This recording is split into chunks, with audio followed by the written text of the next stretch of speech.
Welcome to Live Daf, your online Daf Yomi Shiur. Shalom, welcome back to today's Daf Yomi Shabbos Daf Tzadik. We are 3 lines from the top of the Amud, and we are resuming our discussion about the minimum required amounts, the minimum shiurim for the melacha v'etzah pertaining to various materials and substances and articles. Continues the Gemara. Klipe egoizim. So the husks of nuts, the skins of egoizim generally is regarded as walnuts. So these substances which we are going to use for dyeing material, for coloring material, klipe egoizim, klipe rimoinim, peels of rimoinim, pomegranate peels, stis. This is a herb used to produce a blue color dye, upua, for red coloring. What is this? What is the minimum requirements? Kedei litzboya beged katan, sufficient to dye a small beged, a small material which is placed on the head covering of the isha. This is sufficient to be regarded. This amount is enough to be regarded as a shir chashav, as significant, since it can perform a function as a tzorich and therefore has a chashivas. Continues the Gemara. Do you need that much? V'ramini, we have a steer from a brisa. The brisa says, "Ha moitzi samanim shruyim." So we have a contradiction from the brisa that says if one carries out samanim shruyim, these soaked herbs, so the process has already begun. Kadei litzboya ben dugma lira. What is the minimum requirement? What is the minimum volume amount of samanim shruyim for chi v'yitzah? Kadei litzboya ben tsugma lira. Enough to dye with them, to color with them. Dugma li'ira, a small piece of material used as a dugma, as a sample to show the customer. Li'ira is another function for the small piece of material to close up the opening of the, Rashi says, the kana shalgardi, this tube which contains the threads and has a small opening, so they would close up the opening using this small, very small size material. So apparently, we don't need that much. Even the dyes which are only sufficient to color this small piece of material are sufficient. Says the Gemara. Yeah, it depends on the circumstance. Amar Rav Nachman, Amar Rabbi Ravo, Lefi she'ein adam teireach lirshoy samimonim. Now our Mishnah is speaking about herbs that were not yet soaked. The process has not yet begun. In this case, a person will not trouble himself. A person will not bother beginning the process, lishrei samamanim, to soak the herbs, let's boya ben dugma le'ira, in order to use them for that little piece of material, for the sample, to close up the tube. It's too small, so insignificant for a person to trouble himself to begin the process of processing these dyes, these herbs, and therefore, unprocessed, unsoaked samamanim require a greater share, a larger volume, larger amount, for them to be considered significant, for them to have a use, a function. But samanim which were already shruin, already soaked, in that case, a person would take a little dye to color that small piece of material, and therefore even a small amount of the soaked dyes are considered to be chashav. Let's take a look at Rashi inside. Rashi here is at on the second line, beginning with the words dugma le'ira, second line from the top, dugma le'ira. Says Rashi, ma'at semer, small amount of wool, shu kimin dugma, which serves as a sample, shemara hatzaba lebalabayis. So the person who dyes, the craftsman, he shows the balabayis, the customer, kazeh tachpoitzer kazeh, would you like this type or that type? V'hu, and this is identical, the same amount, kadei litin be'ir shalkana, to place in the tube of the in the hole of the kana shalgardi, of the tube of the weaver, shura muat. It's a very small size piece of material. So the Gemara answers, because there we are speaking about dyes which have already been soaked, and therefore a person will take a bit of dye to dye a small piece of material, and therefore it's considered to have a function. In our case, lishrois umasnisin b'she'ein shruyin.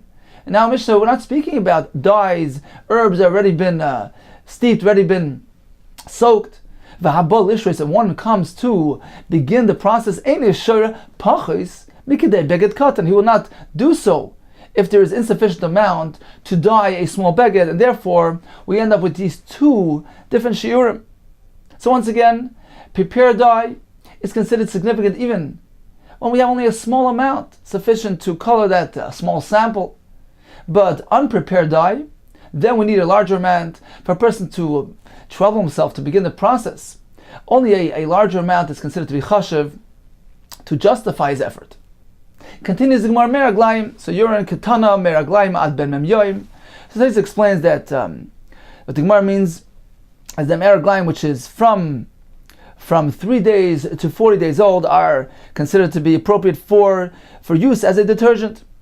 So this is the type of meraglayim referred to in our Mishnah. Neser, another cleansing agent. Tana, we learned in a brayso. Neser Alexandris, from Alexandria. Veloy Neser and Panatrin, from another place. Buris is another cleansing agent.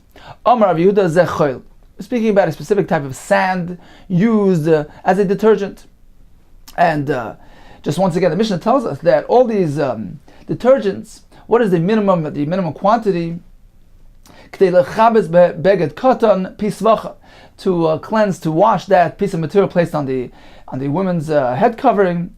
Yehuda gives a different share. So this is the description of these various detergents. Once again, buris, a specific type of sand, batanya. But haven't we learned in the brayso? Ha buris ve'achoil. Apparently, these are two separate things. Buris is not choil because the brayso lists them as separate entities. Ella, my buris kavrisa, it is speaking about sulfur. So buris is sulfur. Meisvei says the Gemara can't be sulfur because the brayso says when it comes to dinei shvis, items which have grown, plants which have grown on the 7th year in Eretz Yisrael, they have a halacha, it's kedusha shvis. One cannot do business with them. One needs to make them hefker, ownerless. So the brayso says hayisifu aleim. So they added to the list of those different materials and plants which the halachas shvius are applicable to. Hayisifu alein ha'chalvitzin v'ale'inun v'haburis v'oil. Says the Gemara, buris is contained in this list, in which the halachas of shvius are applied to. Says the Gemara, if that's so, it can't be sulfur. If you suggest kavrisa that buris is referring to sulfur, kavrisa mi'isa b'shvius, can you suggest that kavrisa it has halachas of shvius? V'ha-tanya, haven't we learned in the brayso? Zeh, this is the general rule. Kol sheish le'ikr, anything that has an ikr, meaning it has a shurish bar, it's rooted in the ground, it grows from the ground. Yesh le'shvius, the halachas of shvius apply to it. V'shein le'ikr, something that does not have roots in the ground, ein le'shvius, there are no halachas shvius pertaining to it. So if Beiris is kavrisa, is this sulfur, that's not something which is rooted in the ground, doesn't grow from the ground, therefore it does not have halachas shvius. And the brayso lists buris within those substances, materials, and plants where shvius applies. So you can't say that buris is sulfur. Ella, says the Gemara, my buris ahala, a different type of detergent, which apparently is rooted in the ground. Says the Gemara, but that's also difficult. Vatanya, but haven't we learned the brayso? Vaburis va'ala. So the brayso lists them as separate entities. There's buris and then there's Allah, so it can't be one and the same. Says the Gemara, Trei Gavni Allah, there are two species, two types of Allah, and buris is certainly one type of Allah. Continues the Gemara, Kimulya, a different type of detergent, Rav Yehuda Shloif Dutz. Rashi says this is something which is sparish. It's not clear what it is, but this is its name.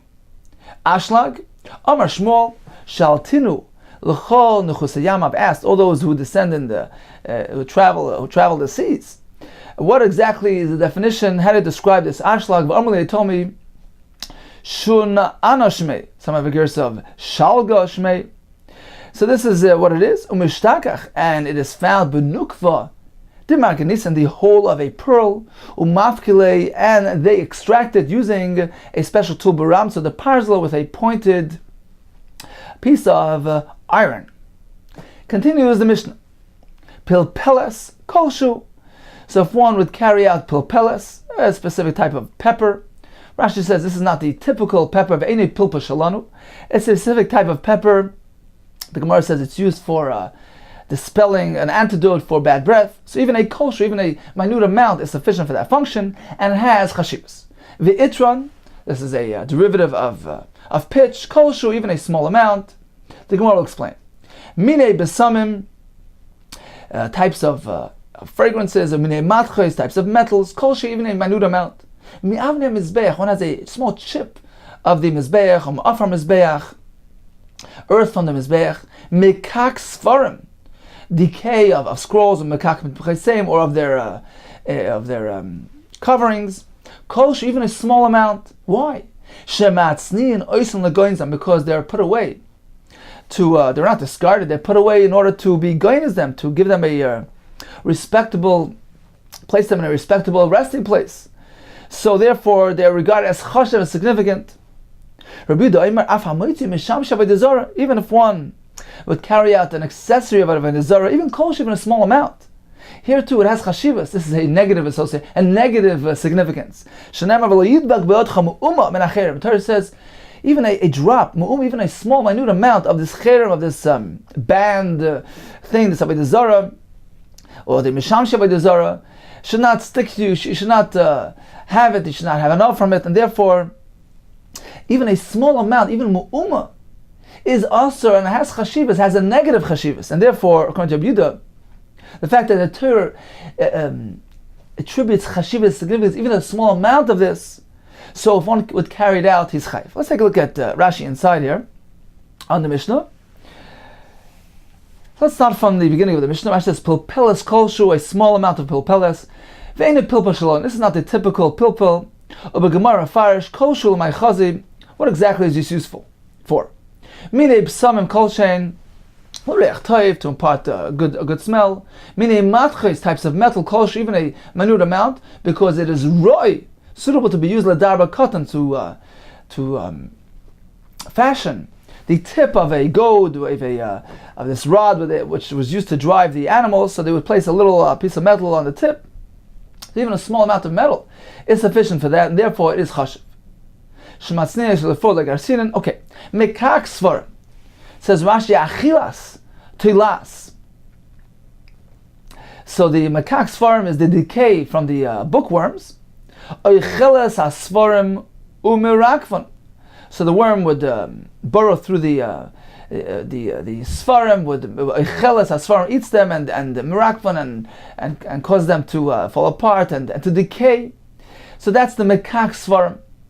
Ushmai mekak. Rashi says that achilas telas, this decay, which was caused by the telas, which is a chelas asvar merakvan, ushmai makak. The name of this decay, of this telas, of this worm, is actually called makak. The Gemara will give us a whole list of different types of worms. So the bookworm is called makak, and that's why the Mishnah refers to the decay, which is caused by the bookworm, as makak svarim. So here, even a minute amount is considered to be chashav. Why? Shematznin oisin legoinzan. Shekol davar kodesh tongniza. Anything which is kodesh needs to be placed at rest in a respectable manner, and therefore you can't simply throw it away. It has chashivas due to that obligation. So they would place it in a gnisa. Sometimes they would seal it someplace, and in fact, in later years they would go and discover in those gnizas very valuable manuscripts. And today the custom is to bury it. So that is the requirement for things that are kodesh, that are no longer useful. Continues the Rashi. The Rabbi Yehuda teaches us a chiddush. Not only when something has positive significance, even when there is negative significance. For instance, the misham avodah zara, the Torah says even a small minute amount cannot be used mu'uma. Alma, apparently achshave krali sur. The Torah regards it as significant, and therefore even a minute amount is sufficient for the chiyuv. Continues Rashi, Vadas Nan, that we learned in the Mishnah, Kol she'ene kosh latzniya. The Mishnah says something which is not suitable for storing, you are not chayiv if you would carry that out. V'ukim, and the Gemara establishes the meaning of that Mishnah to be referring to l'motziat Asherah. We come to exclude wood from the Asherah tree which was worshipped, and that is not considered to be kosher latzniya, suitable for storing, and therefore you're not chayiv. The Leik Rabbi Yehuda says Rashi, that Mishnah, which comes to exclude the Atzei Asherah, that the Mishnah tells us that a small amount of the Atzei Asherah which is carried out is not considered to be significant, not considered to be chashiv, meaning Atzei Asherah in any amount. If one would carry out a piece of Asherah which is avodah zara on any amount, he's not chayiv because it's not useful. So that Mishnah is not going according to Rabbi Yehuda, who maintains just the opposite, that even a minute amount, even a teeny amount of Atzei Asherah is chashav on account of its Isser, and one is liable for carrying it out. Continues the Gemara. Pilpelas kolshu l'may chazia. So Mishnah tells us that pilpelas kolshu, even a small amount of pilpelas, is sufficient. L'may chazia, what is it suitable for? L'reach hapeh, says the Gemara, is suitable to ward off, as an antidote for offensive odor, offensive bad breath. L'reach hapeh. Itron kolshu, what is a small amount of itron useful for l'may chazia? What is it used for? Litzilchasa, for a certain type of migraine. Mine b'samim kolshein, different types of fragrances, even a small amount. Ton rabban. Hamoitzi reich ra kolshu, if one carries out something which imparts a foul odor, even a small amount is sufficient and significant. So Rashi says it's, for instance, something which is used to impart a bad reich, a unpleasant odor to ward off evil spirits. So Rashi says something which they would use to smoke away the evil spirits. Let's take a look at Rashi here. So Rashi here is the beginning of the Gemara. A headache, a pain which affects half the head. So something which is used to, they burn it, and the ensuing smell, bad odor, is used to protect the sick and the tinoikas, the babies, kigon chiltis, some type of material, havriach ma'olav mazikin, to ward off from the chayla or the tinoik, mazikin, evil spirits. Let's go back to the Gemara inside. Again, Tana Rabbanon, we went to the Bryce. Ha-moitzi reach ra, kolshu, even a small amount which is suitable for the function mentioned in Rashi. Shemen toiv, a pleasant smelling oil. Kolshu, even a small amount, is considered to be chashiv. Our gaman, kolshu, a small amount of purple dye, Rashi says, it is useful due to its good smell. Upsulas havered achas, even one petal of a psulas havered of a young rose, that is considered to be chashiv. There's actually another pshat here that the psulas havered is speaking about an unopened young rose. Continues the Gemara. Mine matches kolshein, different types of metal, even a minute amount. L'may chazu, what is it suitable for? What are they useful for? Tanya, Rab Shimon also omer shekain roy lasis mimenu darban katan. One can fashion from it a tip for the goat, for the rod used to drive the cattle. Tan Rabbanan, we learned in the Brayso, omer harei barzel. If one commits himself, he accepts upon himself a commitment to donate barzel to the Beis Hamikdash. So how much does he need to give? What is the minimum? Acherim oimrim lo yifchos me'ama al amma. A piece of barzel, a piece of iron, which is an amma by an amma. L'may chazia, what is it suitable for? Amar Yosef l'chal yo'erev, as a crowd chaser. Rashi explains they would take these amma al amma, these pieces of metal, and they would place it on the Beis Hamikdash, on the roof of the Heichal. Place some. Apparently, they used to place some nails on it, and so this sharp plate with the nails on it would chase away the ervim, the crows, and prevent them from sitting on the Heichal. Interesting that Tosfos brings that actually in the Beis Hamikdash Rishon, they didn't really need this kal yo'erev on account of its heightened level of kedusha. So the ervim would not settle on the Beis Hamikdash. He brings that from the Aruch, and Tosfos says actually in the Gemara Moed Katan, it is obvious that they did put the kal yo'erev even on the first Beis Hamikdash. The Gemara there is describing how Shlomo HaMelech included this feature on the first Beis Hamikdash. But there is a Tosfos in Erechim that actually says that initially he built in that feature, but eventually when they saw that the erevim would not come to rest on the Beis Hamikdash, the birds would not come there on account of its kedusha, they eventually removed this kal yo'erev from the Beis Hamikdash. The Gemara tells us even Rabbi Yonis ben Azia, when he learned Torah, it was such a high level of kedusha. The environment was so charged with his Torah that even a bird which flew over him, it burnt up midair. So in any case, this was the Kal Ya'ir described in the Gemara, which is the function which the Amal can be used for.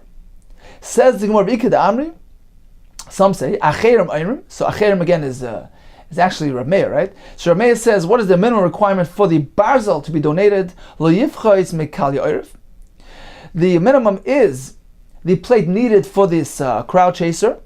V'kalya v'kama, and what size is that? Rav Yosef Amma al Amma. So it's a plate which is an Amma by Amma. Continues the Gemara, Nechoshes, if one donates copper for the Beis HaMikdash, lo yifchais mimal kesef, the minimum should be the amount of a ma'ah kesef, this small coin, the small copper coin. So Rashi says, it means you should donate copper which has the value of a ma'ah kesef. So it seems like the small kesef was actually not copper, but it was actually silver, ma'ah kesef, but the copper should have at least that value. Tanya Blazer Omer liifchos mitzinor ktana shel nechoshes. So if one donates copper without expressing the amount, so the minimum should be liifchos mitzinor ktana shel nechoshes, a small fork, a small copper fork. Lamai chazia, what is that suitable for? What function could that serve? They would use it to trim the wicks and to clean out the lamps in the Beis HaMikdash. Continues the Gemara. So the Mishnah told us mekak sfarim or mekak mitpachas. So this decay of either the scrolls or the coverings of the scrolls. So even a small amount is considered to be chashiv due to the fact that one needs to be goynes them to put them in a respectable resting place. Amar Vida, mekak the sifri. So Vida will give us a description. Will actually give us a list of names of the various types of worms found in different things. So mekak the sifri, this worm called mekak, which is found in scrolls. Techach the shiroi, this worm found in silk called techach. The ila the invi, so the worm called ila, which is found in grapes. Ufeh the te'eni, feh, which is found in figs. Vehei the rimoini, this worm called hay, which is found in the pomegranates. Kulu sakanta, they're all dangerous for one who swallows them.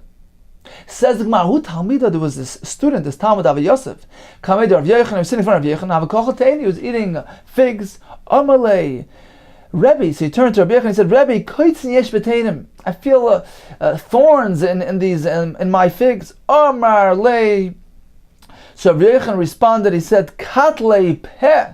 L'dain peh, this is the worm found inside the figs, killed this Talmud. Continues the Mishnah.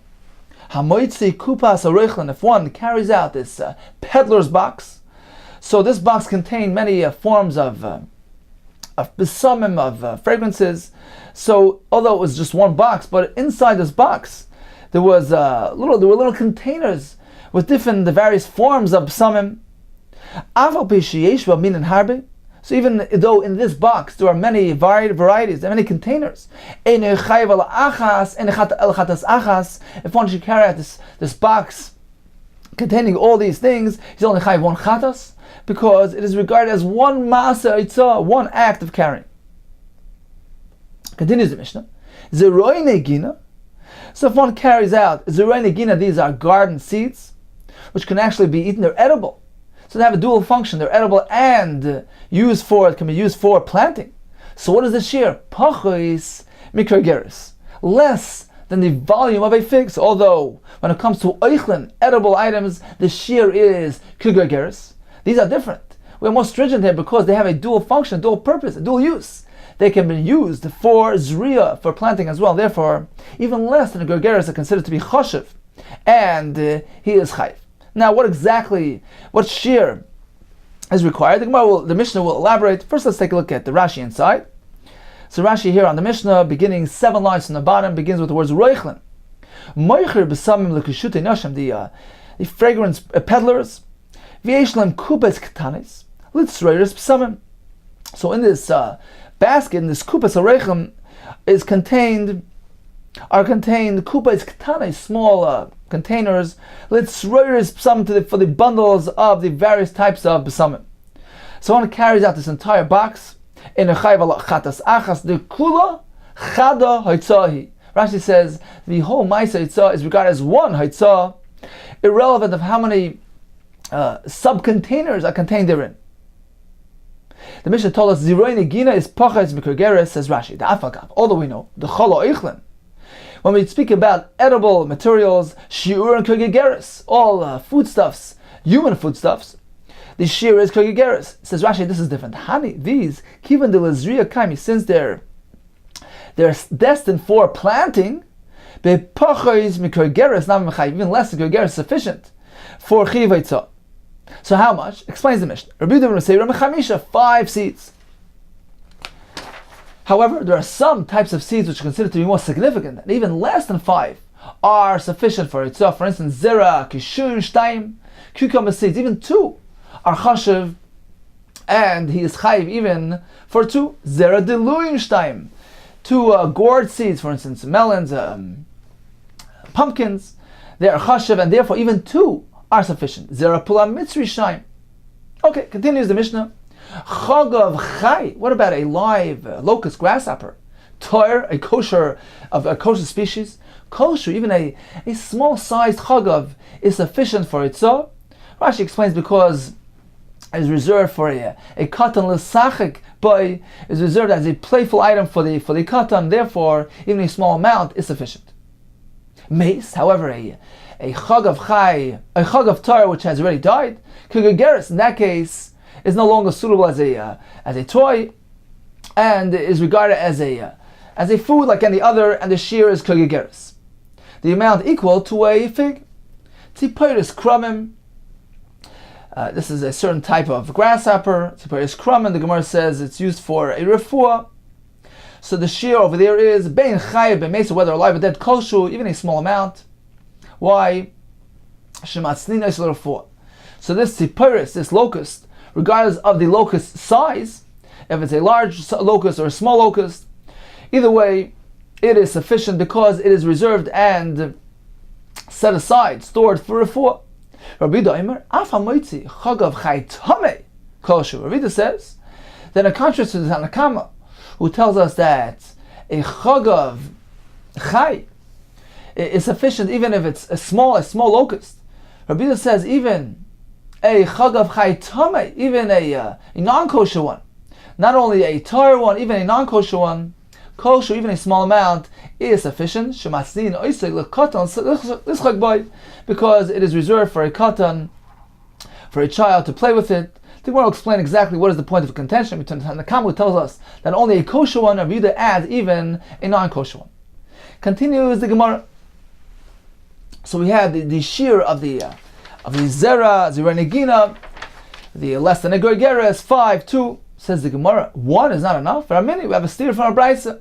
We have a contradiction. The brisa says zevel v'chiladak. What is the share for zevel, which is animal waste used for fertilization? V'chiladak, fine sand, kedei letzabel klashel kruv, a sufficient volume that can be used to be mezabel, to fertilize even one plant, even one stalk of a kruv, of a cabbage. Divrei Reb Akiva. You don't need that much, even sufficient to use for a creation for a leek. So apparently even one plant has chashivas, has significance. So why in our Mishnah do we need more seeds, more than one? Even one seed that has the ability to grow one plant should be considered sufficient and chashiv. Says the Gemara, we're going to apply the same principle, the same concept that we applied earlier when it came to the herbs used for coloring for dyes. Amra Papa, it depends on the circumstance. Hadazriya, the brisa which says a single plant, is speaking about a seed which was already planted. So it's a growing plant. Certainly, a person will tend even to a single plant.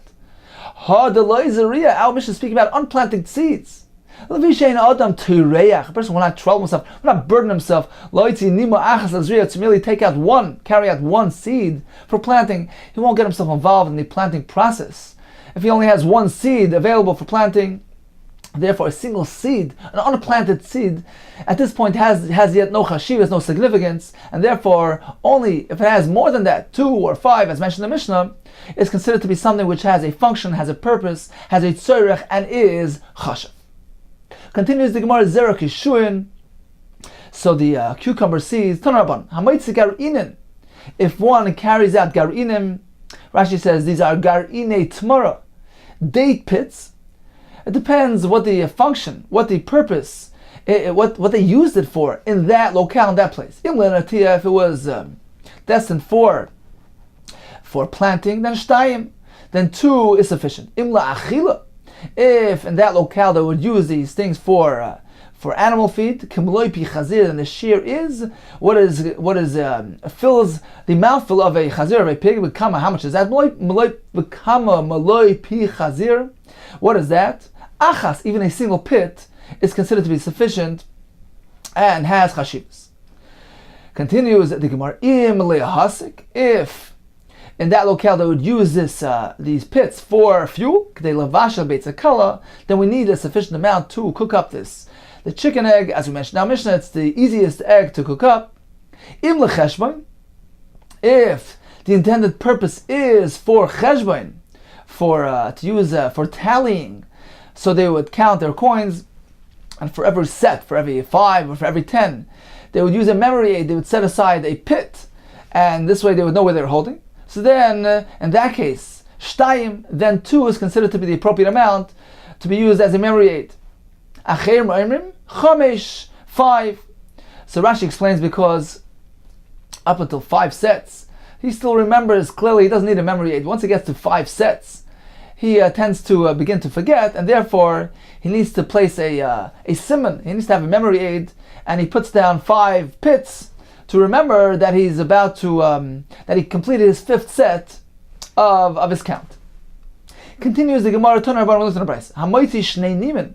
If one should carry out 2 hair, miznava sus, from a tail of a horse, miznava para, from a cow tail, chayav, he is chayav. Why? Shematzni and oisan lenishmin. They store it, they reserve it to be used to fashion nishbin. These are bird nets. Mikshel shel chazir, bristles of a chazir. Achas, even 1 is sufficient. Rashi says they use it for sewing of leather. Surei dekel, these are palm branches. Shtayim, 2, which are suitable to begin the process of braiding a basket. Turei dekel, vines of a palm. So this is the vines which grows around the dekel, the palm. Achas, even 1 is sufficient and considered to be a sheer chashav for Shabbos. Continues the Gemara, Tzipiris Kramim. So this creature, ben chaye ben meser kolshu, whether alive or dead, even if this creature is only a small-sized creature, that is sufficient. My Tzipiris Kramim, what exactly is this? Amarav Palya Vi'ari. Rashi says, Kach Shmoy, this is its name. Rashi elsewhere actually says that it's a certain type of min arbe, a certain type of locust. Amar Abaye, where can this creature be found? Mishtakach bedikla the chadnav ara. It is found bedikla in the palm, the chadnav ara that only has a young palm tree which only has a single vine which grew around it. Says the Gemara, what is this used for? Va'avdila lechuchma. So one uses it to enhance his intellectual abilities, to add chachma, says liftayach alev, to open his heart. So how would they implement this remedy? Says the Gemara, achale lepalga dimine. So he would eat the right side of this creature, upalga dismale, and the left side, the remaining portion of this locust, ramila, he would place it beguvsa de nechasha, in a copper tube, v'chasam la beshitin ugushpanki, and he would seal the tube with 60 seals. Rashi says 60 is lavdavka. Not exactly 60, means many seals, one on top of the other. For instance, pitch and then wax, etc. So he would properly seal this tube. And what's he going to do with the tube? V'talila, he would tie it up be'ivra, the smaller. He would tie the tube, let it hang. He would tie it on his to his left arm. V'simanech, and what is a good simon to remember this process? Leif chacham liminai. There's a pasuk in Kollel which says that the heart of a chacham, of a wise man, he directs him to his right, to be virtuous, to do the right thing. V'leif ksil. However, the heart of a fool, he leads him astray, l'smoila, to the left, to do things which are not appropriate, not suitable. So this is a good simon here to remember that this ksil, this person who's at this point he's foolish. He needs to improve his chachma. He's going to take this tube and tie it l'smoilai on his left arm to enhance his intellectual capacity. The Sfarim actually say that a person has two cavities in his heart, so two chambers, and the Yetzer Tov rests in the right chamber, the Yetzer Tov on the left side. So this is referred to in this pasuk of Leif Chacham Liyiminai, to his right, and Leif Ksil L'Smoilai. Okay, so after he ties the tube to his left arm, the Chacham Kamadebai, so he acquires as much knowledge as he could, as he's able to. V'Gomar Kamadebai, he learns as much as he could. V'Achilei Lidach, and afterwards, when he gets really smart, he eats up the other half, the remaining half, the loy, because if he won't complete the process properly, mi'akir talmudai, his learning, his chachma that he learned during this process will be lost from him. Continues the Gemara, Rabbi Do'ema afamoitzi, even if one should carry out a chagav chai, a live locust, tameh, a non-kosher species, that is also considered to be significant for the chiv ha'hitzah, because this too is reserved for the katan, for the child to play with. And this is in contrast with the Tanna Kama, who maintains that only a kosher variety is meant for this purpose. The Tanna Kama holds lie that a non-kosher locust does not fall into this category. My time, and why? Dilma achle, because it's concerned that perhaps the katan will eat it, will consume it. As Rashi points out, one may not serve something non-kosher to a katan. Says the Gemara, if that's the concern, yachi, Torah nami, even a kosher chagav also entails this type of concern. Why? Rav Kahana, we see from the following story. Rav Kahana, Rav Kahana was in front of Rav. Aver, he was passing shushiva apume. He was passing a grasshopper, a live grasshopper, over his mouth. Omar lei, so Rav told him, shakle, remove it from your mouth. So that the observers won't think he's eating a live grasshopper. He's transgressing the Isser of Baltashaksu. What is that meant to repulse himself? It's something repulsive. Apparently, says the Gemara, eating a live grasshopper too is not appropriate and is asr. So why is no concern with handing the live chagav to the child? Why are we not concerned that he's going to eat it? Says the Gemara, Ella, rather, there's no concern that he's going to eat the live grasshopper. Rather, the concern that the Tanna Kama has with handing him a non-kosher grasshopper is, Duma mayis v'achale. Perhaps once it dies, at that point he might eat it. Therefore, we cannot give him a chagav, even a chagav chai, if it is tummy. Says Rabbi Yehuda responds and says, no, there's no concern of giving him a chagav chai, even if it's tamei, even if it's non-kosher, because if it should die, he won't eat it. Katan mispit sapale, the katan eulogizes it. He's sad, he announces its death, and therefore he doesn't go ahead. It's not his custom to go ahead and eat this thing that died on him, and therefore there's no concern whatsoever with handing him even a chagav chai, which is a non-kosher. So in summary, Tanna Kama says a chagav chai, which is tar, is suitable for the katan, and therefore the shiur over there is even a kolshu. Rabbi Yehuda says even if it's a non-kosher species, there too it is given to a katan, and therefore the shiur over there as well is a kolshu. Hadron Allah Amar Bekiva. Continues the Mishnah. Hamatzniya, if one stores, one sets aside, reserves something lezera to be used for planting, for seeding, uledugma to be used as a sample, ulerfuah for a remedy. So he has a specific intention, a specific purpose why he is setting this thing aside. To plant, to show his customer, to use as a medicine, v'oitzia b'Shabbos. And then he goes and he carries this object out to Rosh Hashanah on Shabbos. Chayiv b'koshu. He's liable, he's chayiv, even if it's a very small quantity, a small amount. Because since he attributed chashiva significance even to this small amount, he wants to use it for a specific purpose. Zera, dugma, refuah. Therefore, this object, this item, attains chashivas, and even if it's less than the standard, than the typical share, which was applied to everybody else, to the typical person, he will be chayiv because it is chashiv for him. But that's restricted, that's specific to him. V'chol adam, but if another person should carry out this item, ein chayiv olav elo k'shiuroi. He's only chayiv if it has the proper, the prescribed amount. Now, let's say this person carries it out. So he has this one seed, this specific, this small amount which he intends on using for zera, for dugma, for refuah, and he carries it out to the rabbin. But then he has a change of heart. He decides, you know what, I'm not going to plant this seed any longer. He takes it back inside. In this case, the status changes right there. So although when he carried it out, this small quantity had chashivas, but once he changes plans, he has a change of heart. He no longer intends on using it for that purpose. So for the ma'isa hachnosa, for the bringing it back into Shus HaYachid, he needs the standard shir, which is applied to all. He is not unique, he's not special in any way, and therefore the chiv will only be if there is a prescribed amount, the shir, which is standard to all people. Let's take a look at Rashi inside. Beginning from the Mishnah here. Hamatzniya b'cholshu, says Rashi, why is he chayiv even a kolshu to achshave? Because he attributed chashivas to this minute amount.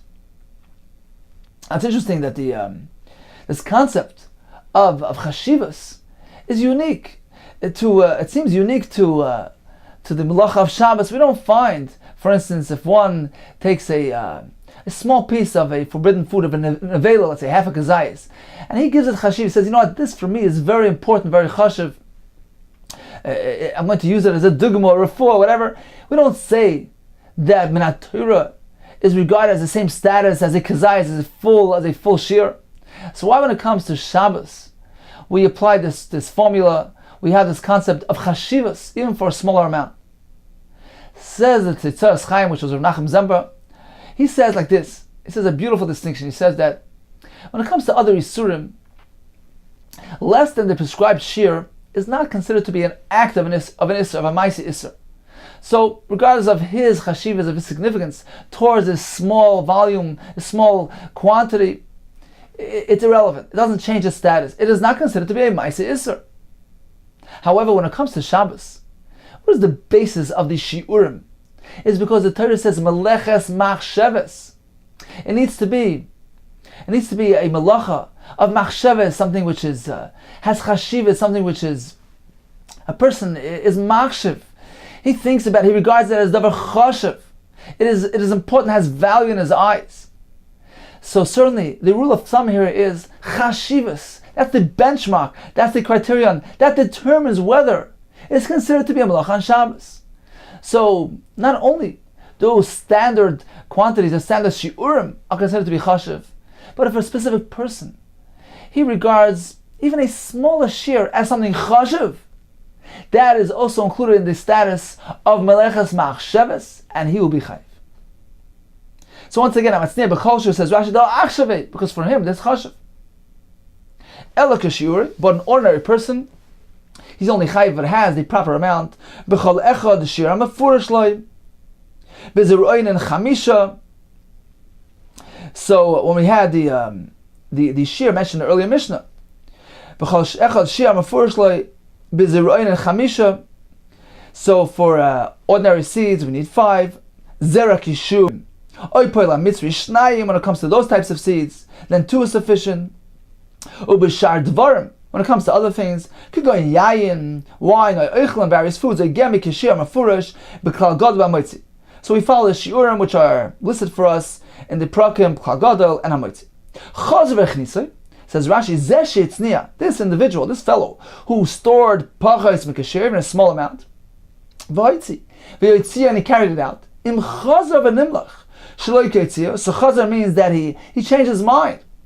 V'nimlach, and he decided, shaloi l'zaroi, he decided that he's not going to plant it any longer, v'chnisai, and he carried it back inside. Ein chayiv, says Rashi, b'achnasa zu. When it comes to this return, this achnasa, he won't be chayiv elohim ken yesh bo, unless it contains a shiur shalom, a full shiur. Why? The kibbutz nimlach olav, since he changed his mind. Shaloi l'zari, he decided not to plant it any longer. Bitel machshavta, he annulled his original intention, v'harikachal adam, and therefore he is considered like anybody else and needs a shiur, a proper shiur, to be chayiv on the achnasa of this material. Says the Gemara, lo ma leila misna hamasniya. Why does the Mishnah begin with the word hamasniya? He stored it. Listen, the Mishnah should simply begin by saying, if one carries out even a small amount, lezera, ledugma, l'rfuah, to plant, used as a sample, or for medicine, chayv v'koshu, he's chayv even on a small amount. Why does the Mishnah imply that he first needs to store it, to hide it for that purpose? Why is that necessary? What if a person merely sees a seed on his kitchen table, he walks over to it, picks it up, decides to go plant it outside? That is sufficient. He doesn't need to initially store it and set it aside.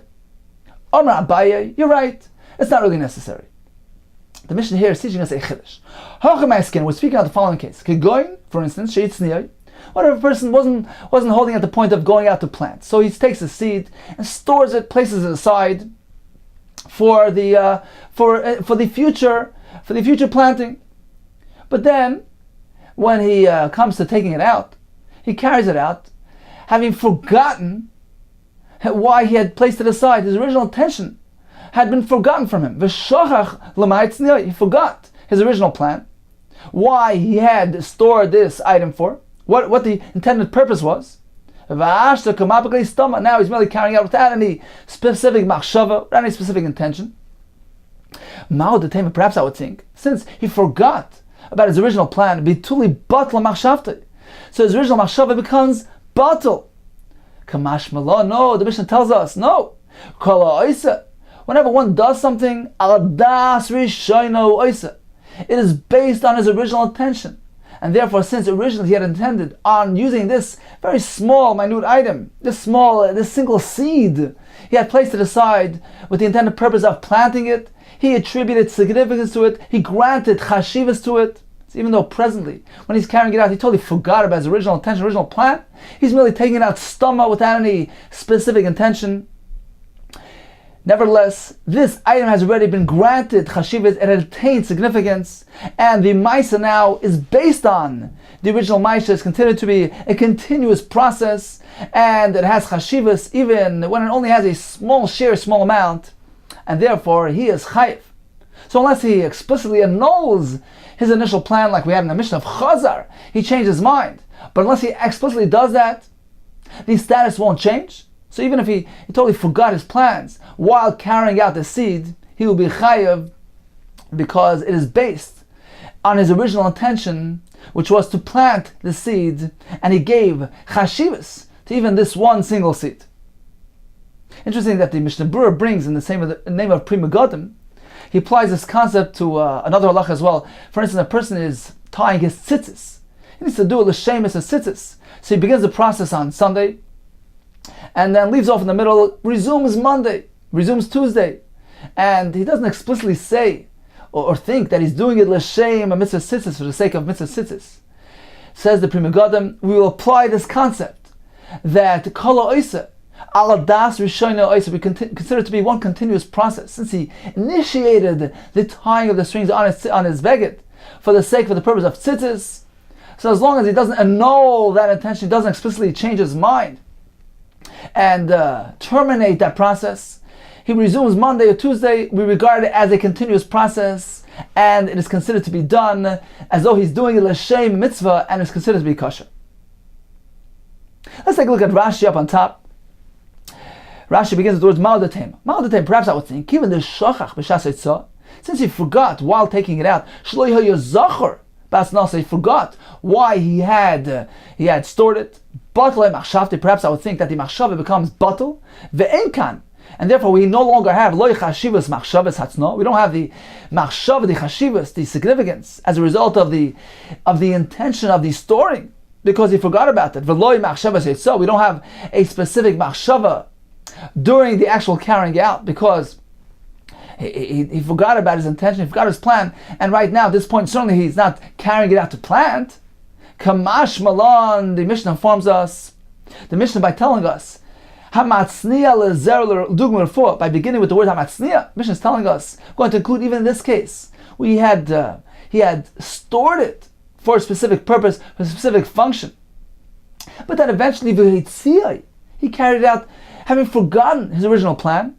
Kamashman, back to Rashi, the Chala Stam, if one does Stam without any Kavanah, Al Das Rishona Oiseh, it is considered to be connected to his original intention. Ubechashivuse Kama Koi. So this item still retains its original status, original chashivas, and its initial significance. Okay, time for a brief review of today's daf. The daf discussed many materials and substances and items, and the shiurim that are applied to these respective materials. And the underlying principle here is chashivas, significance. If this amount, this volume, is considered to be sufficient for the performance of a certain task, fulfillment of a specific function of a tzorich, it has chashivas. And pertaining to Shabbos, he will be liable upon carrying out that specific amount. And the Gemara told us that the Gemara actually twice applied a principle to differentiate, to distinguish between something which is already ready-made, something which is already processed. In that case, even a smaller shear is sufficient. For instance, this single plant of kruv, of cabbage, which is already planted in the ground, the person will tend to even to a single plant, as opposed to getting himself involved in planting unplanted seeds. In that case, a larger amount is required to justify his trouble. The same concept the Gemara applied to herbs used for dyeing process, for coloring materials, that if the dye is ready-made, then even a smaller amount is considered to be chashav and significant, since the person will use even a small amount to dye a small piece of material. However, when it comes to initiating the process, a person will not burden himself unless he has a larger amount. We had a Mishnah which tells us an interesting point that when it comes to gniza, something which was required to be placed in a respectable resting place, for instance, the decay of svarim, etc., even a small amount is chashav. And on the flip side, Rav Yudah was machadish to us that a small amount of misham shebedizora, since even a small amount is chashav, that also has chashivas. Tanakam apparently disagrees with that. He holds that this concept of chashivas for even a small amount only applies to the positive realm, but not on the flip side, not to something which has a negative nature, characteristic like the misham shebedizora. So we won't apply the concept of koshu to that. The more discussed the concept of baltashaksu for eating this live grasshopper. And finally, the Mishnah, the Gemara told us that there are shiurim which are standard to all, but there are exceptions. So if one, for instance, actually carries out even a small amount of a material which he tends to use for a specific function, so he carries out even one seed on his way to planting it, or a small amount of material to be used as a dugma, as a sample, or for a refuah. So he regards this small volume, a small quantity, as choshev and chayiv. Now, if one should store something away for an intended purpose, so even a small amount, a koshu, is considered to be choshev. And the Gemara concluded that regardless of his kavanah during the actual eitzah, it's irrelevant whether he remembers why he had stored it or he totally forgot his initial plan, is considered to be choshev. This small, minute amount is choshev on account of his earlier designation when he stored it for this specific purpose, and he granted chashivas as significant, and therefore it is choshev when it comes to him being mighty on Shabbos.